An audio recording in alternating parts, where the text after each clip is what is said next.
அன்பானவர்களே, அன்பு வணக்கங்கள். நாள்தோறும் தொடர்ந்து இந்த சேனலை பார்த்து வருகின்ற உங்கள் அனைவருக்கும் என்னுடைய மனமார்ந்த நன்றிகள். ஆன்மீகம், யோகம், தியானம், ஞானம், மெய்ஞானம், பரம்பொருள் இதை பற்றிய அனைத்து விவரங்களையும் தெரிந்து கொள்வதற்கும் ஆன்மா, ஆத்மா, ஆவி, ஜீவன், உயிர் இவற்றினுடைய உண்மைத்தன்மைகளை தெளிவாக புரிந்து கொள்வதற்கும் ஆன்மீக விஷயங்களில் அனைத்தையும் அறிந்து கொள்வதற்கும் மெய்ஞானியாக, ஆத்ம ஞானியாக உங்களை நீங்கள் உயர்த்தி கொள்வதற்கும் ஆத்ம ஞானியாக மாறுவதற்கும் தொடர்ந்து இந்த சேனலை பார்த்து வாருங்கள்.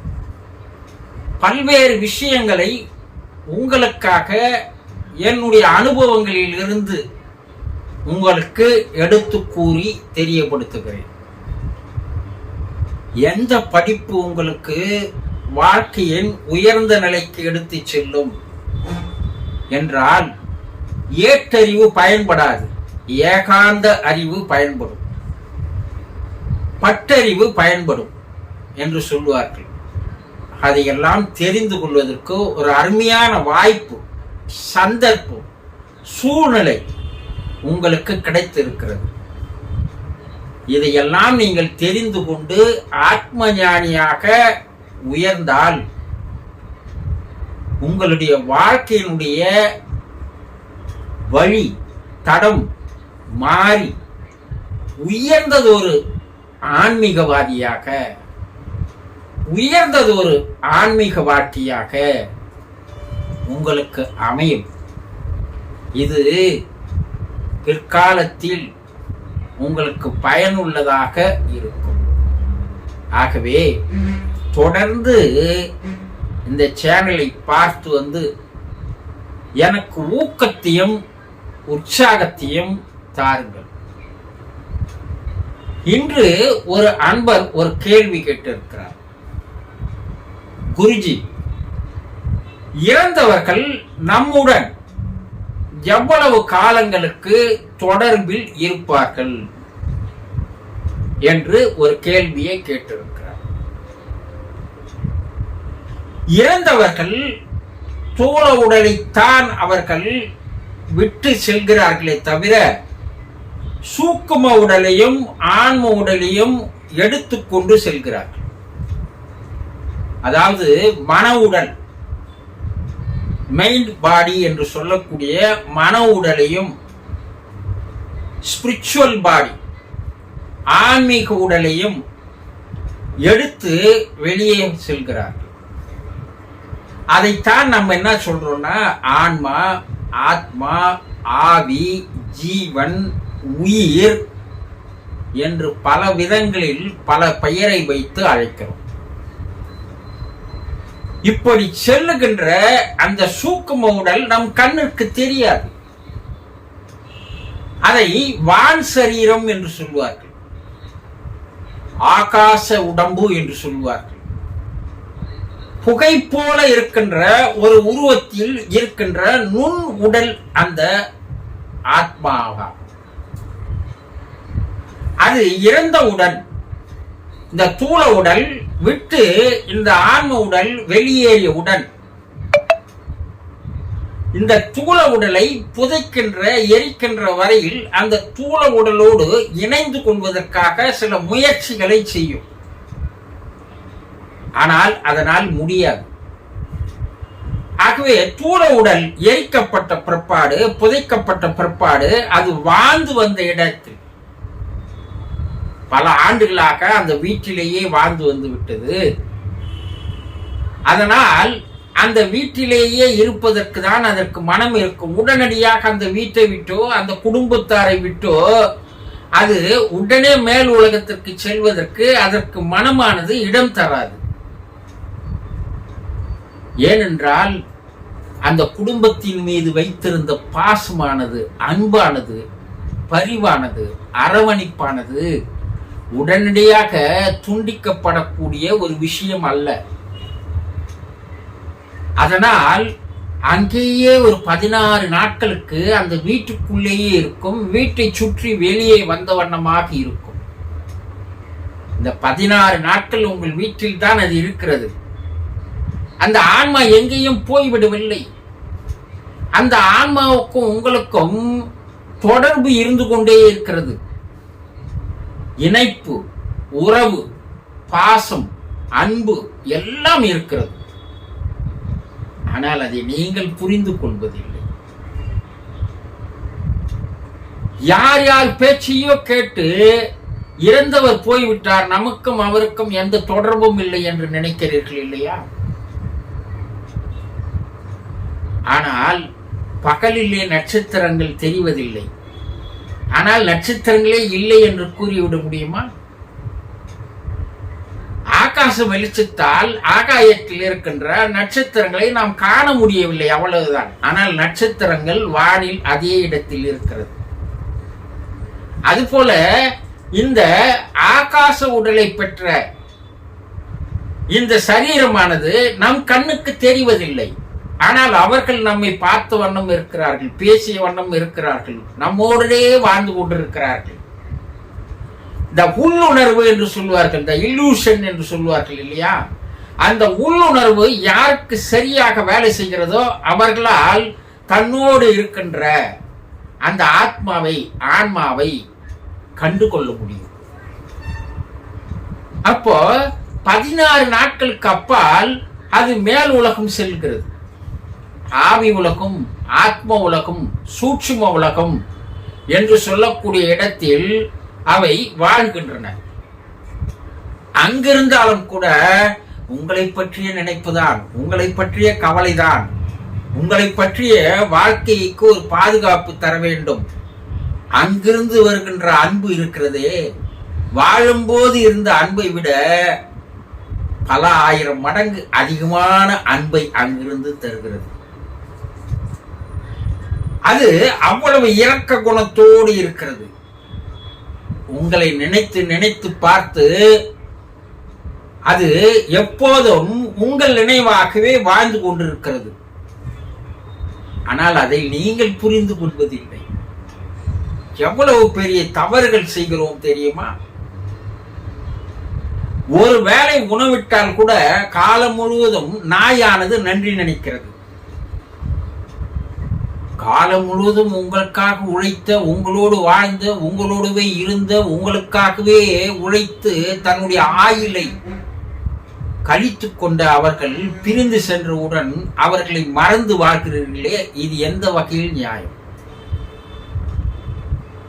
இந்த மன உடல் இருக்கிறதே, அந்த மன உடலானது தான் உங்களோடு தொடர்பிலேயே இருப்பதற்கு அது விரும்புகிறது, சந்தோஷப்படுகிறது, ஆனந்தப்படுகிறது, ஆர்வத்தோடு இருக்கிறது.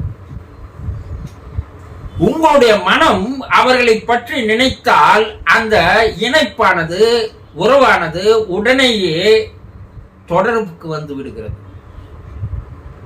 நீங்கள் அவர்களை நினைத்து நினைத்து நினைத்து வாழும் பொழுது அவர்கள் உங்களுக்கு இருப்பதை புரிய வைக்கிறார்கள்.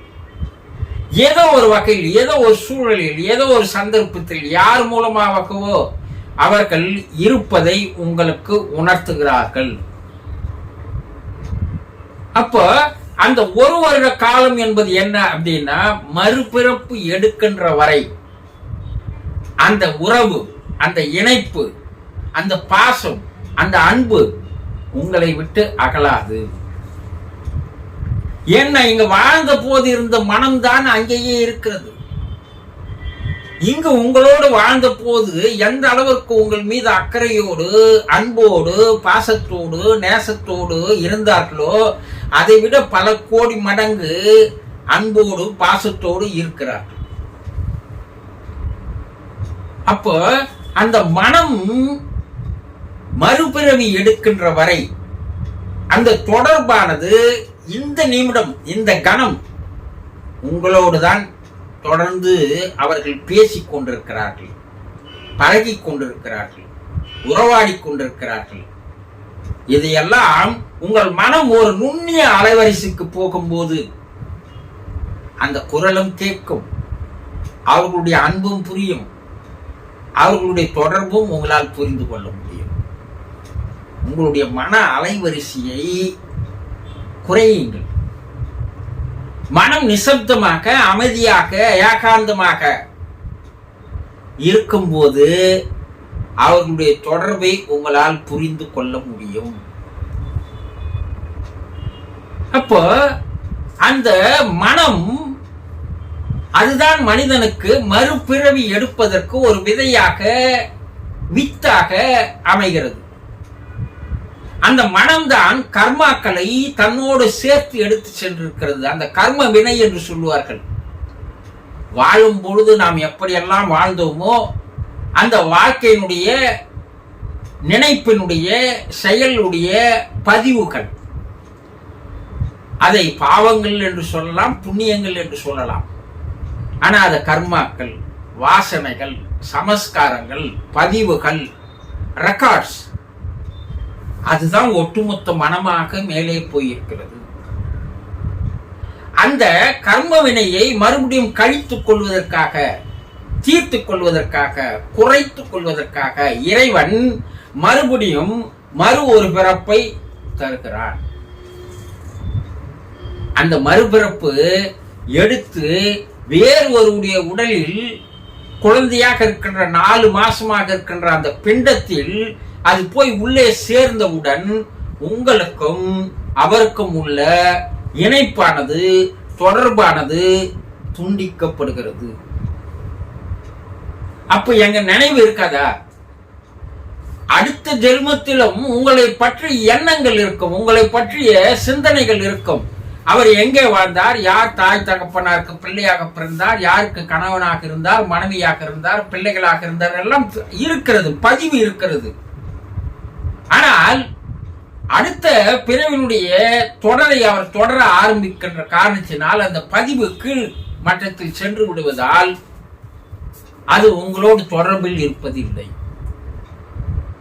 புத்தர் தனக்கு முன் இருக்கின்ற 7-8 பிறவிகளை அடுக்கடுக்காக எடுத்து கூறியிருக்கின்ற அதிசயங்கள் எல்லாம் தம்மபதத்தில் இருக்கிறது. அப்போ அவர்கள் மறுபிறப்பு எடுக்கின்ற வரை, அது ஓராண்டாக இருக்கலாம், 3 ஆண்டாக இருக்கலாம், 5 ஆண்டாக இருக்கலாம், அந்த மறுபிறப்பு எடுத்து வேறு எங்கேயோ ஒரு உலக ஊரில், வேறு எங்கேயோ ஒரு நாட்டில் அந்த போய் அந்த ஆத்மாவானது மறுபிறப்பு எடுக்கும் வரை அவருடைய நினைவு உங்களோடு, அவருடைய தொடர்பு உங்களோடு இருந்து கொண்டே இருக்கும் என்ற நம்பிக்கையும், நீங்கள் அவரோடு தொடர்ந்து பேசிக் கொண்டிருங்கள், அவரோடு தொடர்ந்து தொடர்பில் இருங்கள்.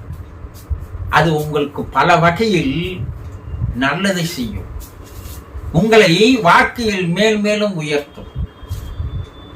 ஆக இறந்து போனவர்கள் உங்களோடு இப்பொழுதும் இந்த நிமிடமும் தொடர்பில், உறவில் இருந்து கொண்டுதான் இருக்கிறார்கள் என்பதை முழுமையாக நம்பி அவர்களோடு நாள்தோறும் பேசி வாருங்கள்.